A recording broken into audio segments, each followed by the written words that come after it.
Welcome to About the Winelands. In this show, we will be chatting to influencers and leaders in the wine industry, winemakers, restaurants, and other businesses. Tune in every Wednesday and Friday for our latest episodes. You will find us on YouTube, Spotify, Google Podcast, and Apple Podcast.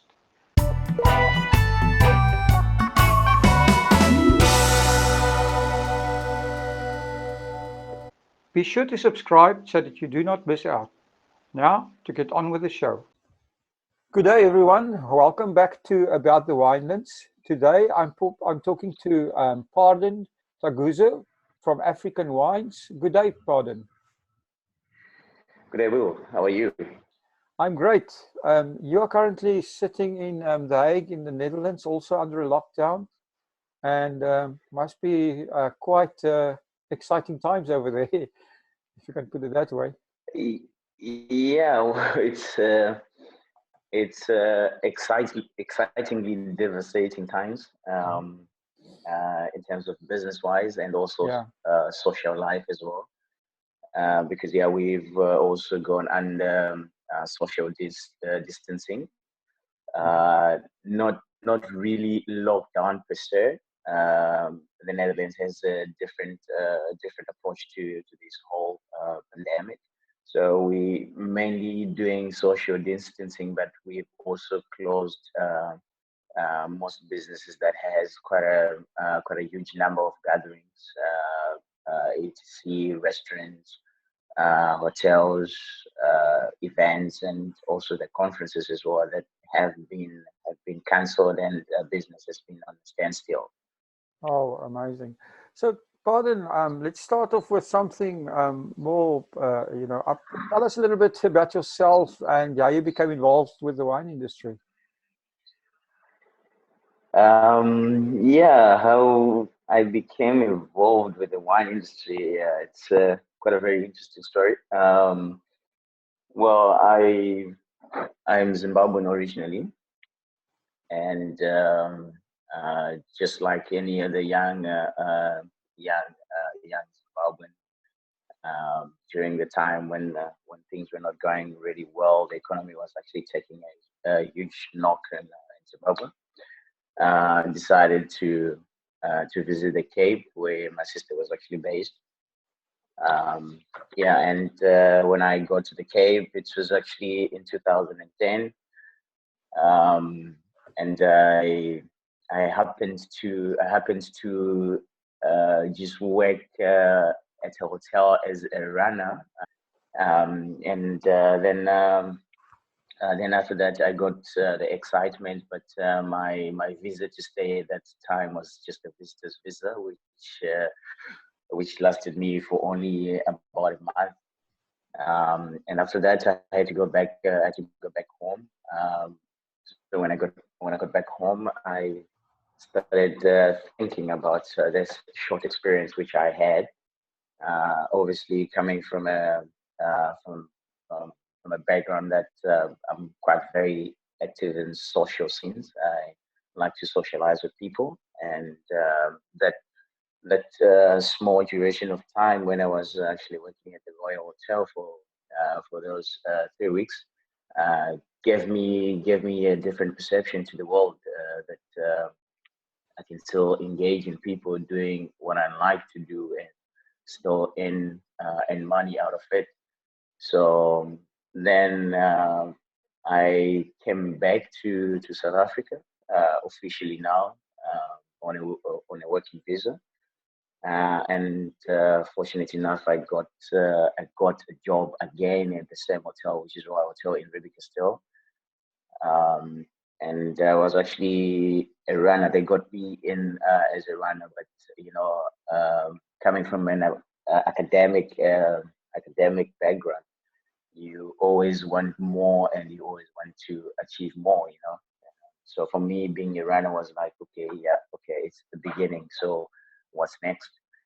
But I actually rose quickly through the system there. I was understanding the systems, how it works. I was also understanding as well uh, how to talk with guests, and I was was also quite friendly to people, and I was also earning quite a lot of tips for someone who was actually just arrived. So then I was offered a waiter's job. Then I started picking up tables. Um, After picking up tables, I also was switched from picking up tables, and I went behind the bar as well.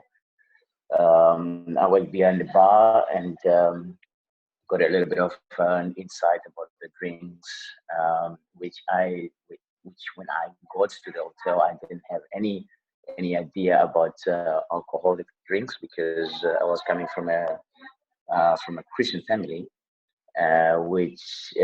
which means that drinking alcohol was actually uh, not was actually prohibited. You could not drink any alcohol beverages or even smoke.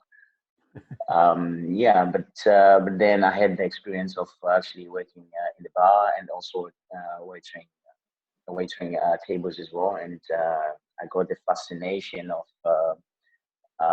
hearing people actually explain wine because the guys that I've been working with, they have been at the hotel for minimum almost like 7 years, and they could understand wines and they could talk about wines. And I just got the fascination. And with my academic background, I always want to know and want to learn more. So I asked the guys, okay, so how do I get into knowing about all these flavors that you're talking about this wine? And just um, as colleagues, and with also the appreciation which I was getting back then from the guests and also from the hotel owners as well. Um, my colleagues were not that willing to give away the information that where could I actually go and study and do the studies and actually become like them or even more.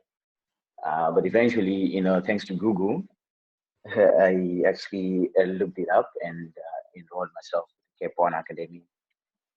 And I remember in that time I used to travel with the train from Rebecca Still to Stellenbosch. I'd drop off at Klapmats and I would walk from Klapmats down to close to the mall zone there.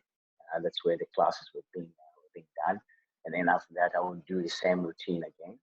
Wow. Um, yeah, so and then when I did my introductory certificate, and then after that, I went also to do my certificate level 2 as well, and then I proceeded also. Then I met Kathy Marston. Kathy Marston, who is actually doing the WCT, running the WCT program in South Africa. And she introduced me to WCT. Then I was like, okay, wow, this is something interesting because, of course, I was thinking of not just South Africa as the place for me to explore wine business. I was actually thinking globally. And when she pitched the idea to me that, okay, WCT is actually being recognized in over 60 countries in the world, then that actually struck me by I actually grew an interest, and then I also enrolled with the WCT as well. Then I did my courses until level 3. Um, And then whilst I was doing this, I was still actually working in Rebecca Still, where I just also moved from the hotel, and then I went to a very nice, cozy Italian restaurant and a restaurant in the valley, which is called Mama Cucina. Then I started off there, building my first wine list. I started off a wine program there. And I also started off some food and wine pairings as well for that restaurant. Thankfully to Kuni and Johan, they actually trusted me at that time to actually take care of that part. Um, but yeah, and I was never meant to stay at one place, which also my bosses then, Kuni and Yohan, were they were very open about me that, if we know you're actually pursuing a career in wine, if you have anything opening, please do take it. We don't want to hold you. We don't want to hold you to the same position. If you want to grow, you have to grow. So yeah, fortunate enough, I also got an offer from our aubergine restaurant, which is in Cape Town, where I then started working there as an assistant sommelier. Um, and also, I was now exposed to more wines. We used to run a wine list. We shared about 650 listings on the list, and Mhm. we had a very huge seller of about 17,500 bottles, which is probably the best seller in the Western Cape. Yeah, and then I also started competing as well. I was the runner-up of 2017 Best Young Sommelier in South Africa. Mhm. Um, Awesome. and then after that, we also went to participate in the World Blind Tasting Championship as a team of four Zimbabwean sommeliers. Yes, yes, I So saw yeah, that. I saw the Zim sommeliers. Tell us a bit more about them. yeah. Well, so um, there is a competition which is being run by Jean-Vincent Ridon, which is the South African Wine Tasting Championship. So basically you go from regionals, and then you also go to the nationals as well. But the rules of the competition is uh, any of the team can only bring one foreign national into their team. So when I participated in 2017, I was actually in top five best testers in the Western Cape. Um, and it also happens that we also have enough Zimbabweans as well that were in the top 15. So ideally, it was very wise for us to actually create a Zimbabwean team and just represent Zimbabwean team rather than all of us just fighting for one spot into getting into Team South Africa. So we did that, and we actually went on the journey to France, and we competed, which was the first time, and we did not have enough preparation. We came 23 out of 24. Yeah, that's basically about Zim Soms, and it's actually a team which is made of four sommeliers. An awesome At that time, I story. was still working. Yeah, it is an awesome story of wine bringing people from different walks of life together. Well, also from a country like Zimbabwe, which doesn't really have a wine history. Yeah. We basically do not have a vast wine history, but we have up to now, I think, about four wineries in Zimbabwe that not really that successful in actually making wines and also exporting wines as well. So basically, I can say the wine culture is not there. Me for instance. Um, I never grew up knowing that okay, we're gonna have dinner and then we're gonna have a bottle of wine at the table. Even though I was young at that time, and my folks um, also did not have that kind of culture as well, let alone beer. So it is quite a unique turn and shift. Okay, so you then at the aubergine restaurant. So how did you get involved with how did you progress from there, and tell us the story about African wines and how that happened. Yeah, uh, African wines was actually it was actually an idea which was which was birthed. It was like 2.5 years ago. I was still working at Origin Restaurant, and I met this couple that came into the restaurant with their two sons. Um, it was actually most arguably the fastest table I had to serve. When you go out as a family, you really want to relax, you want to enjoy your meal, and you want to make the most time of it, especially when you're on holiday. So this couple came in, and they were actually sitting upstairs, and I was called by one waiter that they needed somebody's assistance. So I went there, and I greeted them, and they told me that what we would like to have a nice bottle of red wine from South Africa, and they were all having a Springbok. And at that time, I was actually thinking, okay, this is actually a traveling family. Obviously, they're not here to blow the budget. They want something which is quite comfortable with the budget, but also delivers as well with their meal. So then I recommended them Dunkin' Service red blend, um, which they liked very much.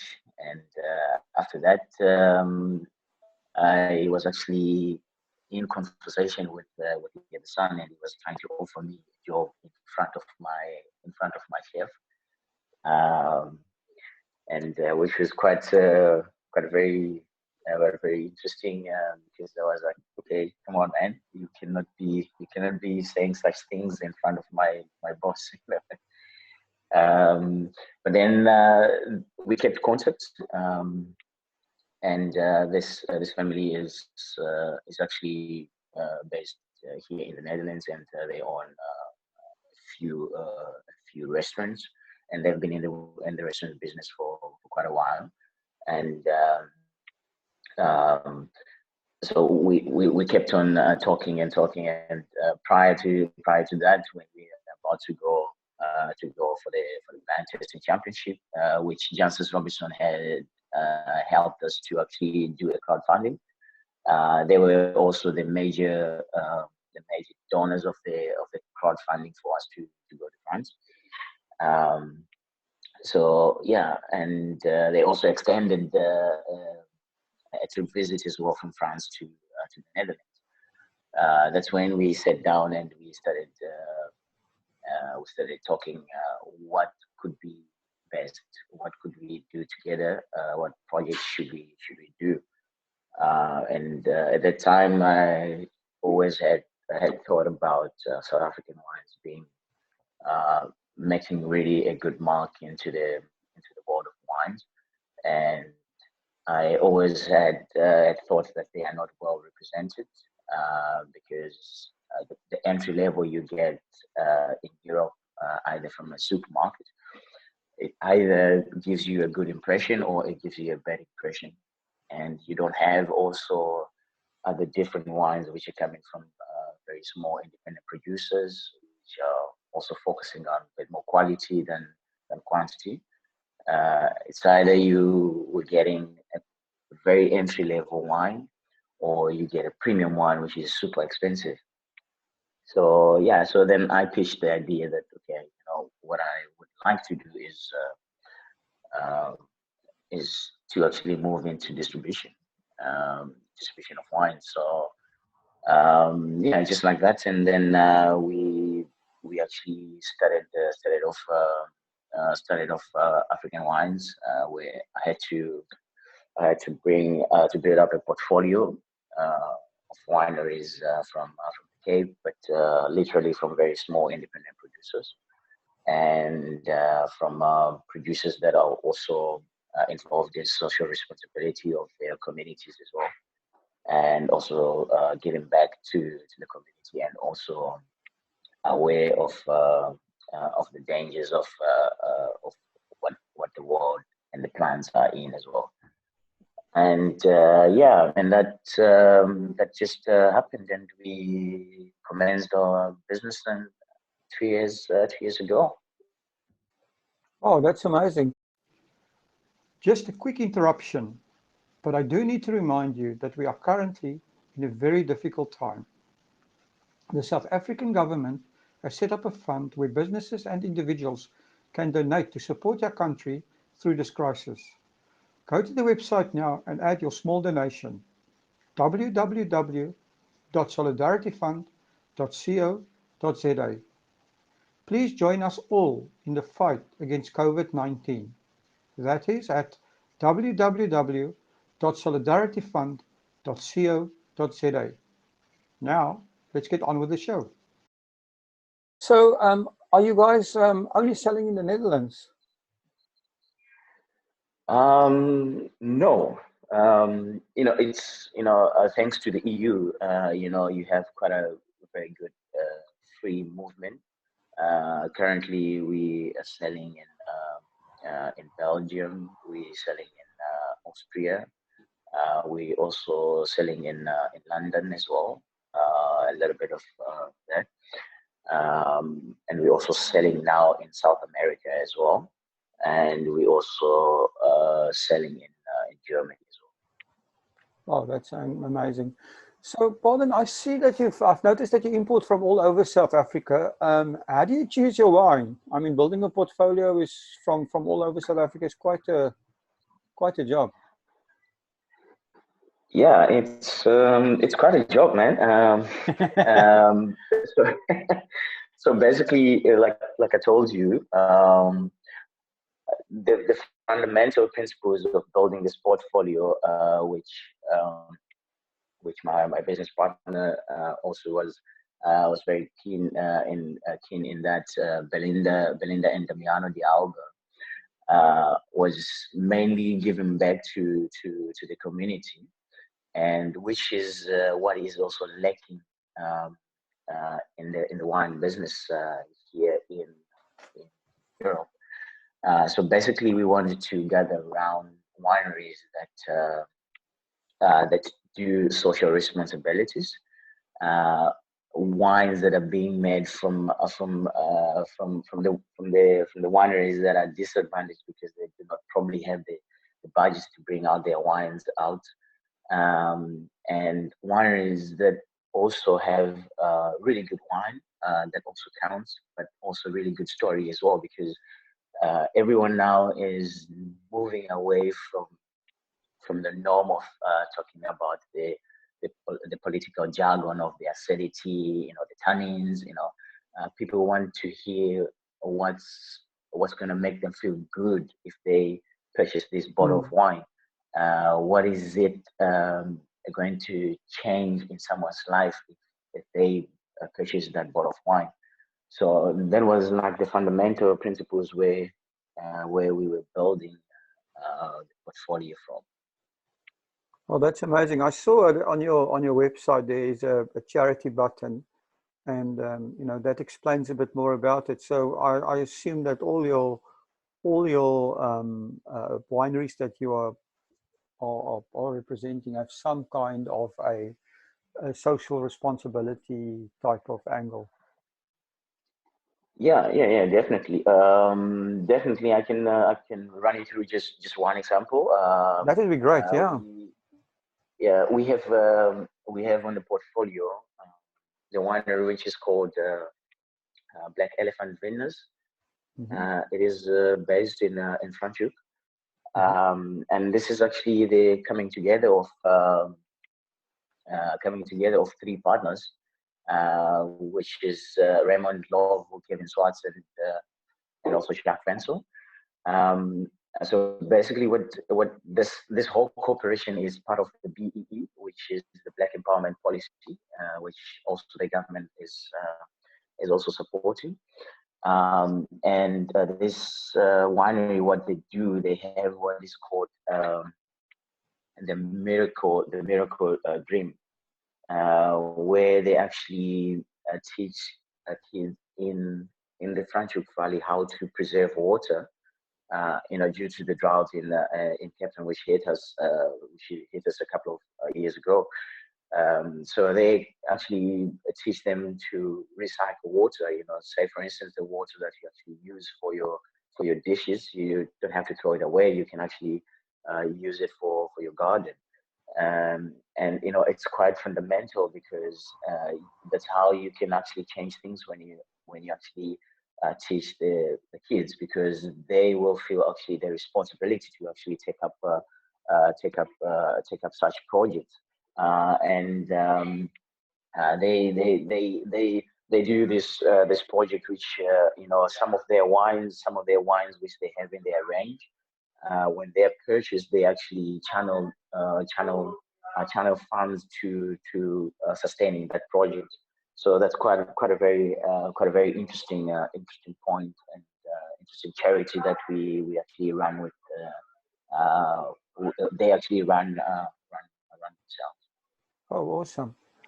So, if any of our listeners out there is a wine producer and would be interested to work with you, what do they need to do? And do you have any other specific requirements? Well, not really specific than other the fundamentals which I've been which I've just alluded to. Besides that as well, the wine has to be good, man. We here also to make sure that our customers here have the best wine Hmm. at the best value, and it's not necessarily that they have to get a mortgage to actually buy a bottle of wine. They need to appreciate more South African wine, so we need to have all different categories and price points for them start to start the culture of thinking of South Africa as a first choice when they get to a wine store or a supermarket in the EU. Well, that's awesome. Pardon, now we're sitting with a situation with the coronavirus, and it's forcing everyone to rethink their business model. Do you have any changes or new Yes. ideas in mind? Yeah, we actually now getting.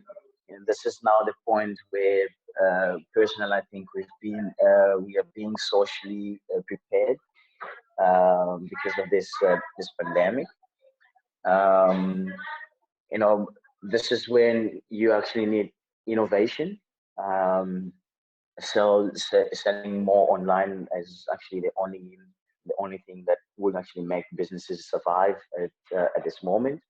And besides that, because from my point of view, we have like 99% of our business which is actually stuck up in restaurants. But now this is where we have to be innovative, start selling more online, start doing deliveries, and also start doing a lot more promotions online as well, to just keep the audience knowing about the brand, and also knowing where they can buy the wines, and what best value they can actually get from such from such initiatives. Okay, excellent. So, pardon, your wine journey has been quite an interesting story. What is the most important thing that you've learned from your wine journey? Yeah, well, the most important thing that I've learned from my journey is to have a thick skin, and stay humble, have a thick skin, and yeah, just most of the times listen to yourself, and just throw yourself out there, uh, work hard. The bigger the risk, the bigger the reward. If you never try, you never know. Awesome. So, my last question for you is, can you give us your very own wine quote or or I your think you favorite saw one? it in my. I think you saw it in my email, the one I sent you. In wine, there is truth, In wine, because there's I truth. believe, Yes. yeah, in wine there's truth, because I believe wine is a reflection of of a religion. It's a reflection of a culture. It's a reflection of who we are as human beings. It's art.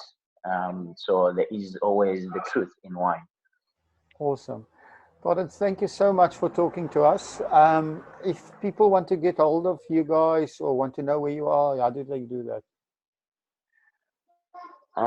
We are available on mostly social platform mediums. We are available on Instagram. It's African Wines NL, and our email address as well is info at africanwines.nl. Besides, they can get to me directly as well at pardon at africanwines.nl. We're also on LinkedIn as well as African Wines, and we're also on Facebook as African Wines as well. Oh, that's awesome. We'll be putting your links all in the description anyway, so people can find it there. Well, thank you very much for your time and good luck with everything. Thank you very much, Will, for having me, and good luck for everything to you too, and stay safe. Thank you for supporting our show. If you would like to get more exposure for your business, please have a look at our sponsorship options. Thanks again for supporting About the Winelands. Please follow us on YouTube and on our social media channels. All details and links are in the description.